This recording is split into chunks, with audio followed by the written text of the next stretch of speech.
Okay, same thing as the day before with translating conics, just moves them up and down, left to right. This day two, though, we're going to focus a little bit more on the bottom two. If you didn't notice, yesterday's was basically taking circles and moving them, taking parabolas and moving them. This one's going to be more about identifying between the differences between ellipses and hyperbola. And we've kind of talked about that before. Basically, the big difference is that if there's a plus sign in between the two, it is an ellipse. If there's a minus sign in between, it's a hyperbola. So here we go. Which kind of conic is this? Okay, and I'll pretend like it's not just down to the two specific, but it's all of them. It could be a square because it's both x squared and y squared. That means that it also cannot be a parabola. The difference between a circle rather, and a ellipse, it would be, or a hyperbola, would be that these fractions are different. And since they're different, it could be either hyperbola or ellipse, but because it's a plus, it's going to be a hyperbola. Okay, x minus h, y minus k. So we're going to move this guy over to -4, -8. The vertices, okay. And I don't know, nope, don't really have a graphing paper with this one. Maybe I should, but here I'll put down a rough sketch, -4.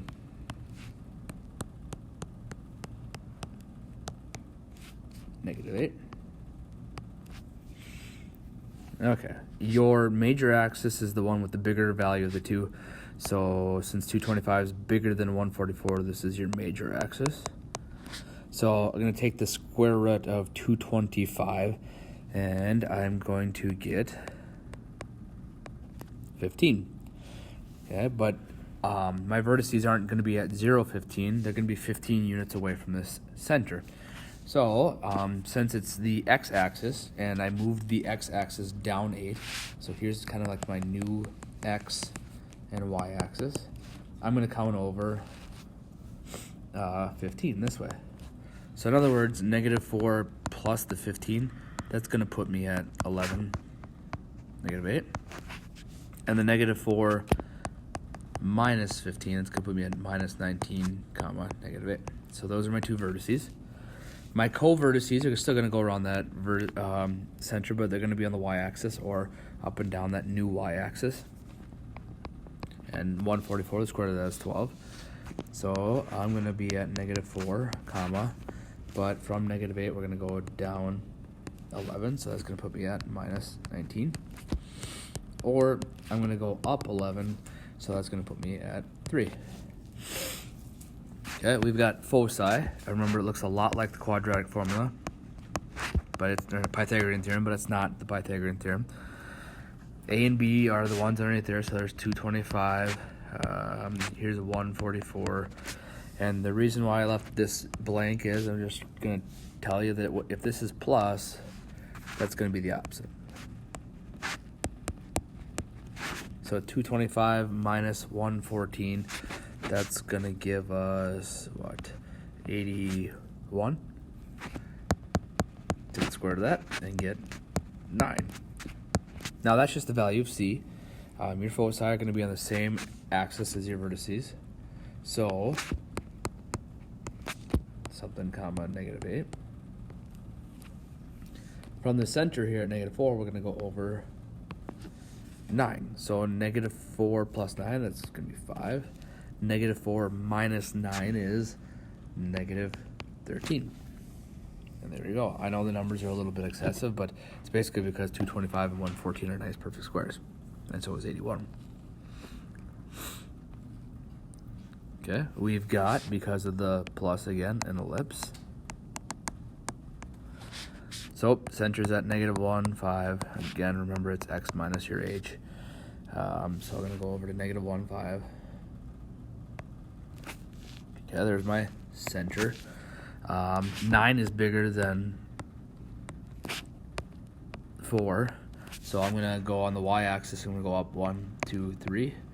And I'm going to go down 1, 2, 3. And that means my vertice is at -1, -2, or sorry, +2. And -1, 8.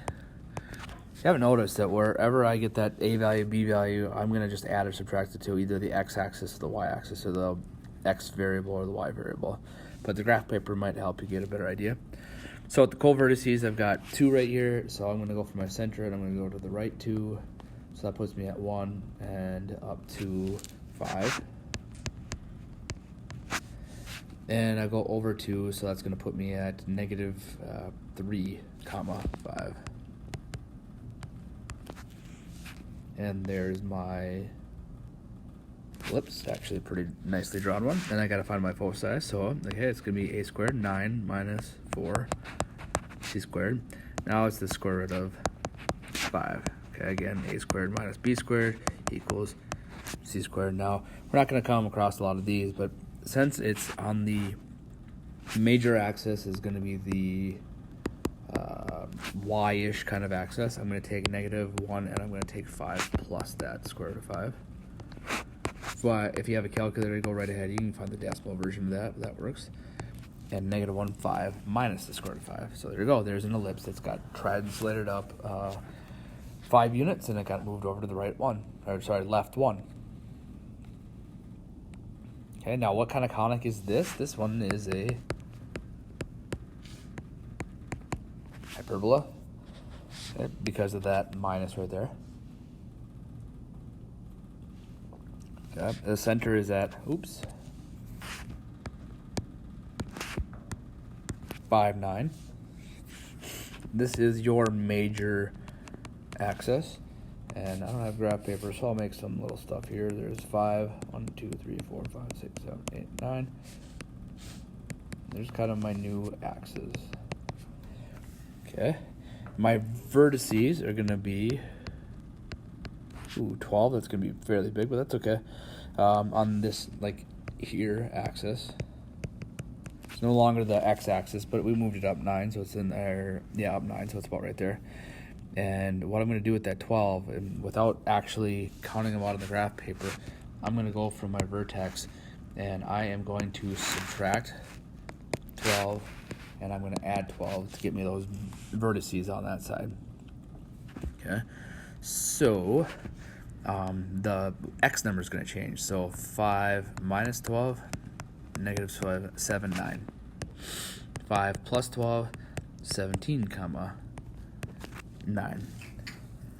And my foci, okay, before it was x a squared plus, plus b squared or minus b squared, it's going to be plus b squared. Because we have a hyperbola, it's minus in between the two, so now our foci formula is going to be the opposite side. So we've got 144, well, I guess it'd be 256 plus 144. That's going to give me, what, 0, 0, 400. That's square root, and the square root of 400 is 20. So, foci are going to be on here, but now I'm going to subtract 20, and I'm going to add 20. So, 5 minus 20, negative 15, 9. 5 plus 20, 17, 25, comma, 9. And there's your foci. Okay, another hyperbola, but this one we're actually going to graph the whole thing. Because of that minus, your center is going to be at 3, 9. H always goes with x. K always goes with the y. So I'm going to go over 1, 2, 3, and up 1, 2, 3, 4, 5, 6, 7, 8, 9. So there's my new center. My vertex is going to be on the, what you would call it, the y-axis, I guess. And you're going to use the 7 and the 2, if you remember this, to come up with this box. So I'm going to go up 1, 2, 3, 4, 5, 6, 7. Down 1, 2, 3, 4, 5, 6, 7. And then over 2, and over 2. And there's that box. So my vertices are going to be on the y-axis. So I'm going to take this 3 and then 9, and I'm going to add, I'll go first, subtract the 7, so 2. So down in here, yep, 3, 2, right there. The vertice. And then the other one would be at 3, 9 plus the 7, so 16. So that would be right up there. My foci, okay, I'm going to take 49 plus 4, which is 53. So that C value is the square root of 53. So I could take 3 and then 2 minus the square root of 53. You can use your calculator to figure out that number. That's roughly like 7 point something, so 2 minus, so it's like 3 comma negative like 6-ish. Then 3, 2 plus the square root of 53. Okay, your asymptotes. Now, we did slope-intercept form before, but this is slope or point slope form. It might help us out a little bit. So what I'll do is I'm going to take the center and I'm going to put that in for 9 and 3 right there for x and y. And I'll take the slope, which is basically 7 over 3. Sorry, 2. Where did I get 7 over 3? Well, it's going to be this 7 value that I went up, and then 2 value that I went over to get that. You could go 49. Well, no, you don't want to do that. So that works for me. You could leave it as is. The other asymptote is pretty much going to be the same idea, except for a minus 7 halves x minus 3. Get one more hyperbola to graph. We're going to go over to the center. That's going to be x minus h, so negative 2. Y minus the k, so negative 3. So negative 2, negative 3. Okay, remember the major axis is always the positive one. So I'm going to go 3 over on the x-axis. 1, 2, 3. And then 1, 2, 3. Okay, so now maybe this helps a little bit more, but you can see where the vertices are at. It's, let's see, 1, negative 3. Which is basically the center, which if the center is at negative 2, negative 3, you could get that value. Oops.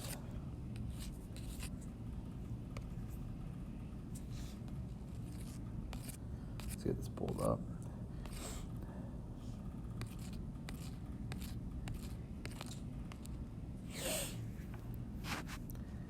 Yep, you could just take and add 3 to that center, and that's what's going to put you at the 1. Your other vertex is going to basically be the negative 2 minus the 3, and that would put you at the negative 5, negative 3. The 4 helps you out with the 1, 2, 3, 4. 1, 2, 3, 4. Okay, constructing that box, which gets you your asymptotes, which opens up the hyperbola. And it didn't ask you to, but if you want it, I mean, it'd help out to maybe get a deeper understanding, but take that foci, and you should get some foci that's on the inside of that curve. Okay, so kind of like this. Again, nice to have some graph paper in hand. I just like to make my own here real quick because I don't need anything too specific, but my vertices are at negative 1, negative 4. There's one vertice. The distance between 9, so real rough sketch, 9 and negative 4. Now, I'm putting these down because I need to figure out where the center's at. Okay, well, if the distance from here to here to the center, this vertex to the center, let's say that's A. Then this distance from center to vertice is also A. That means the distance from vertice to vertice is double the value of A. So if I count that distance, which from negative 1 to 9 is 10, half of that is going to be 5. So I know that when I'm writing the equation of my ellipse, on the major axis, it's going to be 5 squared. Now, why do I know the x-axis is the major axis? Because my vertices are going to be on this horizontal axis right there. Okay. The center, I could use this 5, so I'll go from one of my vertices, and I'll count over 5. So I'll go over 1, 2, 3, 4, 5. And my new center is going to be at, well, it looks like 4, comma, negative 4. So that will help out with x minus 4 squared, plus because of the ellipse, y minus, or make it plus because of the double negative, over that squared equals 1. I need to find out what b squared is, and that's why I'm given the foci. So now my foci, the distance between those, 2, negative 4, and 6, negative 4, that distance right there is 4. But it takes two c's to make up that 4, so c is 2. That, along with the vertex formula, will help me out what b is. So I'll put in my 5 squared, which is 25, 2 squared, which is 4, and let's see, subtract, get a negative 21, divide by negative 1, get positive 21. That b value is the square root of 21. But no big deal with the square, because we're going to square root, we're going to square that number. So we got x minus 4 squared over 25 plus y plus 4 over 21, don't forget to square that, equals 1. And there's the equation of my ellipse. Okay, with hyperbola, I'm going to do a lot of the same stuff. So here I'm going to do a rough sketch for graph. 1, 2, 3, 4, 5. 1, 2, 3, 4, 5. There's a, not foci, vertice, and then I've got 1, 2, 3, 4. There's another vertice. So this distance here is, well, it's 4. So a is going to be half of that, so a is 2. Okay, and that means that my center is going to be right there at, well, looks like it's going to be at 4. And there's your h and k. Your foci are going to be at 5. We'll pretend that there's one mark there. That's 5. Okay, your foci are going to be at 5, 2, and at 5, negative 6. So the distance between those is 8. So c is half of that 8, 4. So using the foci formula, and it's close to the other one, just make sure that it's a squared plus b squared equals c squared. You're going to put in an a value here, so 4. You take c squared, you get 16.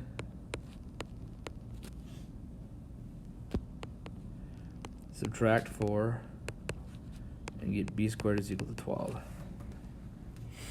Okay, take the square root of that, but really you're going to square it again anyway. So here you've got major axis is the y1, so that tells me that the y is positive. The a value is 4 squared, so, 2 squared. X minus the center 4 squared over that new b value, which is the square root of 12 squared. But clean that up a little bit, and you get y plus 2 squared over 4 minus x minus 4 squared over 12 equals 1. Okay. Now, how did I know that it is the y that is the major axis? Because all this information that was given was on this horizontal line. It's not exactly the y-axis, but that's because we moved the y-axis over by graphing those other points.